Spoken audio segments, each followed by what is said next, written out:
Verres, canettes, plastique, tout s'entasse. Retour du soleil et des événements festifs, mais presque aucune poubelle bleue à l'horizon au Parc Royal. Bien que les Bruxellois aient les beaux réflexes, direction la poubelle la plus proche. Non, c'est pas la bonne poubelle, mais on n'a pas d'option. On n'a pas d'autre option. J'ai jamais su s'ils mélangeaient ou ils triaient ou pas. On n'a pas de poubelle pour faire le triage ici dans le parc, du coup c'est un peu dommage, c'est la seule option qu'on voit, ces poubelles uniques. Des déchets qui s'amassent et engendrent une perte de recyclage considérable.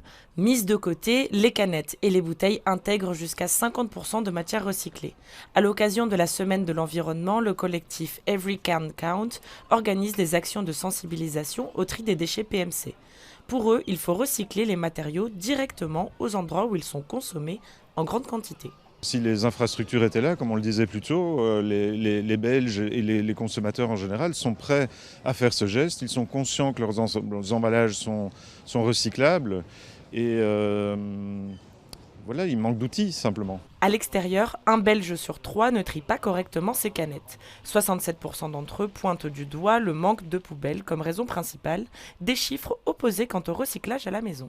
Évidemment, c'est d'installer le plus possible des poubelles adéquates dans les espaces publics et en particulier dans les parcs et les endroits où les gens les consomment en grande quantité. Et je pense qu'on peut se focaliser même sur les canettes et les bouteilles et éventuellement avoir une bulle à verre aussi. Du côté de Bruxelles Environnement, les premières stations de tri sont installées dans certains parcs, comme le parc d'Uden ou le Cinquantenaire.